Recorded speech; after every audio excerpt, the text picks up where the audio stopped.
الصلاۃ والسلام علیک یا رسول اللہ صلی اللہ تعالی علیہ وسلم۔ عبادت میں تیسری بڑی چیز جو رکاوٹ کی ہے وہ شیطان ہے۔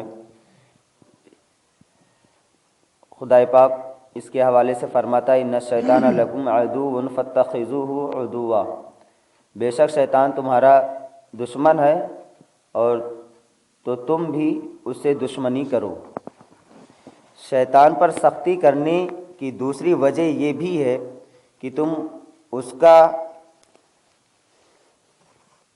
تم سے دشمنی کرنا اس کی فطرت میں ہے،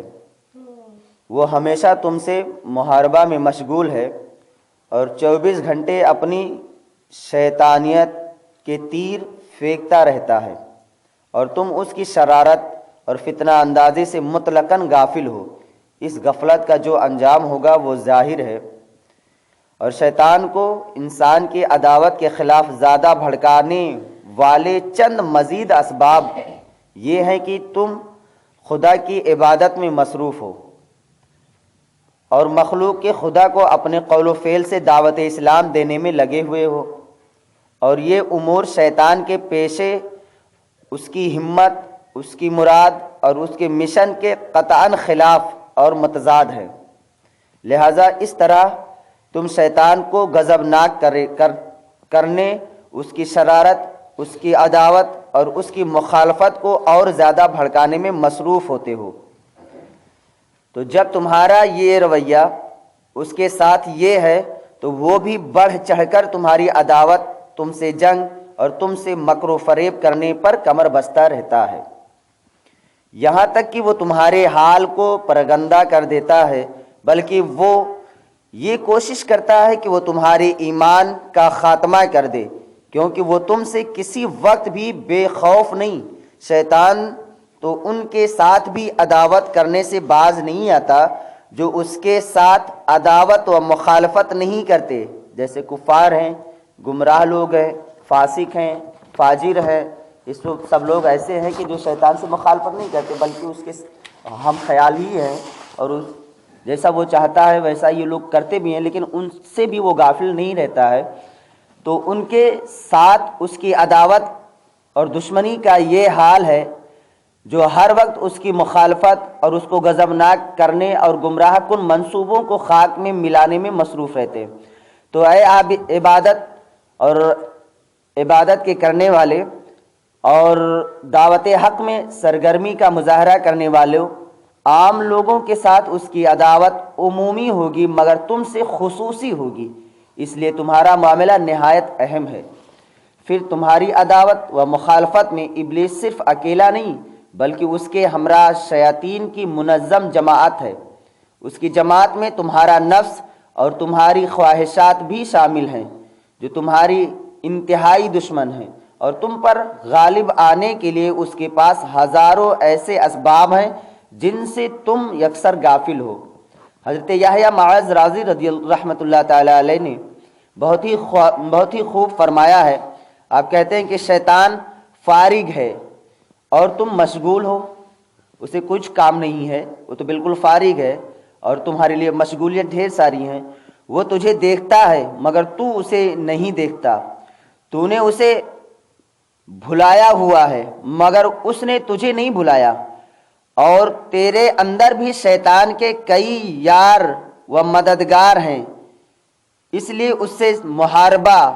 یعنی جنگ اور اس کو مغلوب کرنا بہت ہی ضروری ہے، ورنہ تم اس کی شرارتوں اور ہلاکتوں سے محفوظ نہیں رہ سکتے۔ جب معاملہ اس طرح سے ہے تو ایک سوال تھا بنتا ہے کہ پھر کس طرح ابلیس سے محاربہ یعنی جنگ کیا جائے اور کون سی چیز اس کو زیر اور مغلوب کر سکتی ہے؟ تو جواب یہ ہے کہ اہل مجاہدہ و ریاضت کے یہاں اس کے دو طریقے ہیں۔ جو اہل ریاضت ہیں، عابدین ہیں، مجاہدہ کرنے والے ہیں، ان کے یہاں اس سے بچاؤ کے دو طریقے ہیں۔ ان کا پہلا طریقہ یہ ہے کہ ایک وہ جو بعض مشائخ رحم اللہ تعالیٰ نے فرمایا ہے کہ ابلیس کو دفع کرنے کے لیے صرف حق تعالیٰ سے پناہ لی جائے، یعنی اللہ تعالیٰ ہی سے صرف پناہ لیا جائے، اس لیے کہ شیطان ایک کتا ہے، جس کو حق تعالیٰ نے تم پر مسلط کر دیا، اگر تم اس سے مقابلہ اور اس کو اپنے سے ہٹانے میں مشغول ہو گئے تو تنگ آ جاؤ گے اور تمہارا بہت سا قیمتی وقت ضائع ہو جائے گا، اور آخر کار وہ غالب آ جائے گا اور تمہیں زخمی کر دے گا اور کاٹ کھائے گا۔ اس لیے کتے کے مالک کے پاس ہی پناہ لینی بہتر ہے جو اسے تجھ سے ہٹا دے، اور دوسرا طریقہ یہ ہے کہ اس سے مقابلہ کیا جائے، اس کو ہٹانے اور اس کی مخالفت کے لیے ہر وقت کمر بستہ رہا جائے۔ حضرت امام غزالی کہتے ہیں کہ میرے نزدیک زیادہ مناسب اور بہتر یہ ہے کہ دونوں طریقوں پر عمل کیا جائے۔ اول تو اس کی شرارتوں سے رب تعالیٰ سے پناہ مانگی جائے جیسا کہ ہم کو حکم ہے، اور اللہ تعالیٰ اس کی شرارتوں سے ہمیں محفوظ رکھنے کے لیے کافی ہے۔ پھر اگر تم یہ محسوس کرو کہ شیطان حق تعالیٰ سے پناہ مانگنے کے باوجود تمہارا پیچھا نہیں چھوڑتا اور غالب آنے کی کوشش کرتا ہے تو اس کا مطلب یہ ہے کہ اللہ تعالیٰ کو ہمارے مجاہدے اور ہماری قوت اور ہمارے صبر کا امتحان مطلوب ہے، یعنی اللہ تعالیٰ یہ دیکھنا چاہتا ہے کہ تم شیطان سے مقابلہ اور محاربہ کرتے ہو یا اس سے مغلوب ہو جاتے ہو، جیسا کہ اس نے ہم پر کفار وغیرہ کو مسلط کر رکھا ہے۔ حالانکہ وہ اس بات پر قادر ہے کہ ہمارے جہاد وغیرہ کے بغیر ہی ان کی شرارتوں اور فتنوں کو کچل دے، لیکن وہ ایسا نہیں کرتا بلکہ بندوں کو ان سے جہاد کا حکم فرماتا ہے تاکہ آزمائے کہ کس کے دل میں جذبہ جہاد اور شہادت کی تڑپ ہے اور کون پورے خلوص، تندہی اور صبر سے ان کا مقابلہ کرتا ہے۔ اللہ تعالیٰ قرآن پاک میں فرماتا ہے، اور تاکہ اللہ تعالیٰ خالص مخلص ایمان داروں کو ظاہر کر دے اور تاکہ ہم میں بعض کو شہادت کا رتبہ عطا فرمائے۔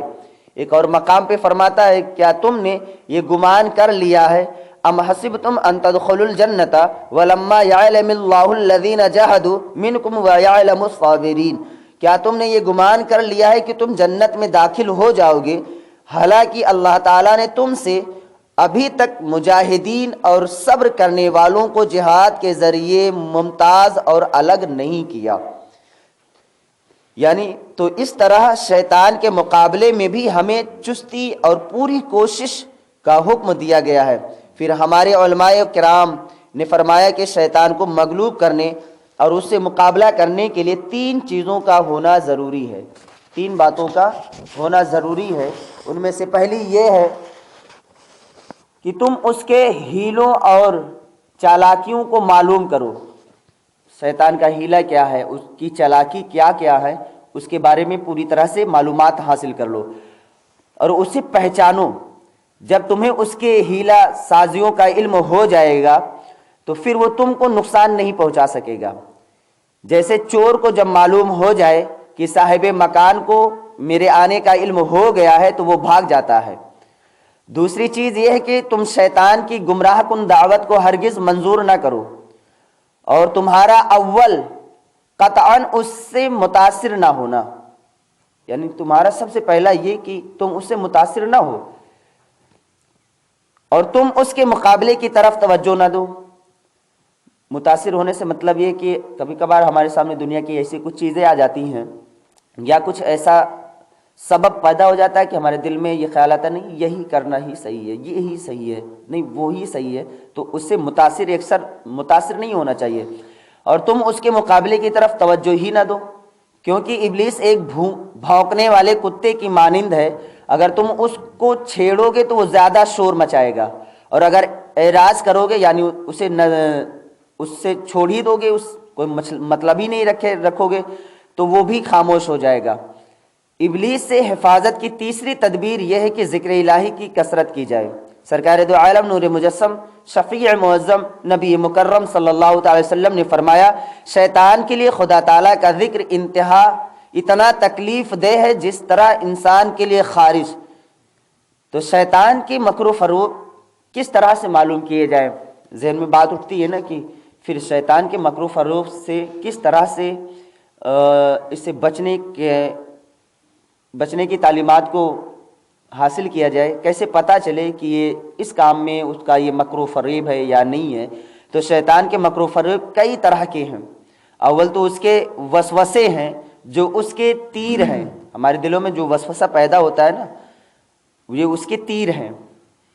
جن کے ذریعے وہ لوگوں کے قلوب مجروح کرتا ہے، زخمی کرتا ہے، اور ان وساوس کا صحیح انکشاف خواتیر کے اقسام معلوم کرنے سے ہو سکتا ہے۔ انشاءاللہ تعالی یہاں سے ہم کل سے گفتگو کریں گے۔ اور دوسری چیز اس کے لیے ہیلہ ہے جو بمنزل جال کے ہیں، جن سے لوگوں کے دلوں کو فاستا ہے، اور ان کی معرفت شیطان کے دھوکے اور ان کے اوصاف اور ان کے راستے معلوم کرنے سے ہوگی۔